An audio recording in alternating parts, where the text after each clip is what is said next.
What's up, everybody? Avery here with Comic Scholars. Today we're talking about Batman issue number 1 from DC Rebirth. I am so excited. Let's do this.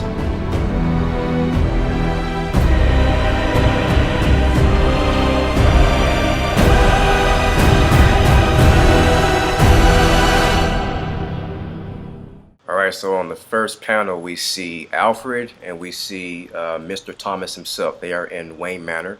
But before I talk about what they're getting into, it seems like the writers are establishing a time. It's Monday and its season is spring.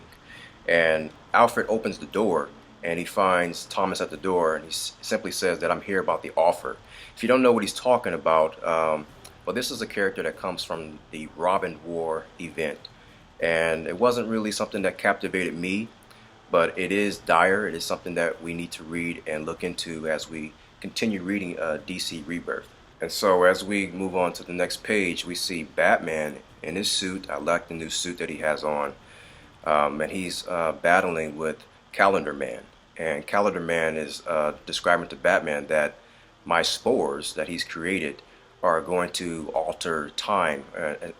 For example, it's going to alter the seasons, most likely. Meaning you're going to get spring twice a year, stuff like that. And Batman is able to take down his foe, no problem. And so in the end, Calendar Man was able to ignite these spores. And so we see Jim Gordon and his men are actually surrounding the area where this is all happening. And Batman simply tells Alfred to remotely max charge this type of equipment that he has on his utility belt that's going to deactivate these spores from changing the climate. Now, Jim Gordon does tell Batman that, hey, the air is already saturated. The spores are already dispersed. Now, this electric charge that Batman creates, it does stop the effects of it killing people by them breathing it in. But the climate has been altered, and now we're going to start seeing the effects of these spores that Calendar Man has created. And so we roll over into the next day, which is Tuesday, and the season has changed from spring over to summer. And so we see Batman, Bruce Wayne, he's exercising on the, I guess, a helicopter rooftop outside of Wayne Enterprises, and he's speaking with Lucius Fox, talking about how every time he loses money in his company, Lucius Fox is always there to bring it back, or to Lucius Fox is always there to kind of restore the balance to his account and continue Wayne Industries to keep going. And so what's interesting about this conversation is that Bruce Wayne asks Lucius Fox, how many times have we done this? How many times have you saved my company from going under? And Lucius Fox replies that it's been well over 10, or at least more than I can count. And Lucius Fox tells Bruce Wayne, you know, I've had a conversation that's very interesting. I spoke with your father about how being a doctor can just drive you crazy. There's always going to be people that needs to be healed, or you know, who needs some type of repair in their body, and it can drive you crazy. And Lucius Fox said that was the last time I had a conversation like that, up until recently, where I had the same type of conversation with somebody who was in the dark or who had a mask on, and that person that he's referring to is indeed Batman. And so Bruce Wayne responds, he's like, yeah, indeed, Lucius, because I am crazy as well. And so Bruce Wayne then follows that up with Lucius Fox saying that, but the sick need someone crazy enough to believe they can be better. So what else would I be? And that's a outstanding reply, in my opinion, to Lucius Fox about him remaining to be Batman and letting someone else run the company, because Gotham is what it is. It will always be that way, and there will always be a need for Batman. And so as we jump to the next page, it is now another 24 hours. It is now Wednesday, and the seasons have changed again. It is now fall. Batman and Thomas is now in the Batcave looking into the Bat computer, and they see Julian, that's his name, Calendar Man. He's on the screen, and they're noticing that he ages as the seasons change. And Batman quickly recognizes that there is some type of hidden mechanism that is causing this change with his body.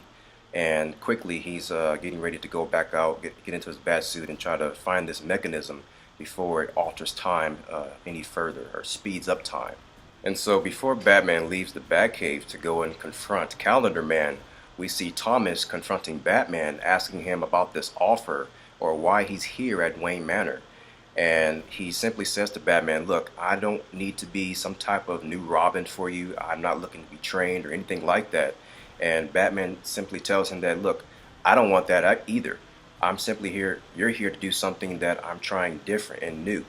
And as we look on the next panel, we see that there's this yellow and black suit, and Batman simply tells him that you're not going to be Robin, you're going to be something different. And he doesn't really say, but from our perspective, we can kind of say that he's going to be this kind of Batwingish or Red Robin type of character. Red Robin was never a sidekick to Batman. He was always looked to be as a partner type figure to Batman. And so as we go to the next panel, we see that another 24 hours has passed. It is now Thursday, and it is the next season, which is winter. And going into the very first mission between Batman and Thomas, we see that Batman asks Thomas to go ahead and give him some type of countdown while he's underwater, trying to go ahead and stop this hidden mechanism that's by Calendar Man and how he is altering these seasons. And Batman is down there for about 4 minutes, and we know this by, Thomas counting down. And also Thomas is feeding Batman this doubt. He's kind of saying that you can't do it, you need to come up. I mean, this is crazy that someone is down there for almost 4 minutes, going on 5 minutes. And just as he placed the bombs on this mechanism and he's coming up for air, keep in mind, Thomas cannot see what Batman is doing or if he's still down there, if he's on his way up. And so just as the bombs explode, he's in shock that, Batman is stubborn or he didn't listen to him. And so when everything clears out of the way, Batman is there right when the water clears out, and he grabs Thomas's hand and he says that it's done.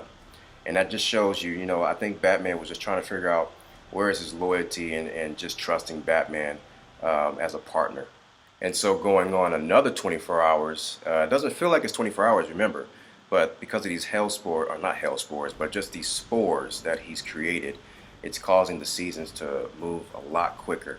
And so it's now Friday, it is now spring, and we see Calendar Man, we see him taking effect, or the effects of the spores on him.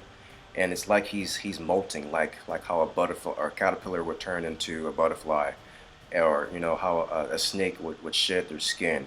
And he's coming out from this old chrysalis, and he's coming into a younger Calendar Man. And so the comic then goes to Thomas and Bruce Wayne doing some type of training exercise in the backyard of Wayne Manor, and they're just reflecting on what happened. And Bruce Wayne is telling Thomas to go ahead and say it's done over and over again as he's kicking the tree. And it looks like it's the same avocado tree that Alfred was plucking vegetables from in the very beginning of the comic. And they're pretty much having a discussion about Calendar Man, how his DNA is changing every time. It's always being altered. Every time he comes back, he's different. And Thomas is asking Bruce Wayne, what do we do with an enemy like this? He's just not going to ever age. He's not going to go away. The spores have only affected him and no one else. And Batman simply says that we just come back better and stronger every time. And so Thomas then says, well, you know what? You're crazy. You know that? And just as Batman, Bruce Wayne, had confirmed with Lucius Fox that he is crazy, with the conversation that they had, he does that again with Thomas, saying that, yes, I know I am crazy. And then we see Alfred going and planting another avocado tree somewhere in the garden of Wayne Manor. All right, so that's going to do it for Batman issue #1 of DC Rebirth. We're going to do other comics, so just stay tuned. See you guys next time.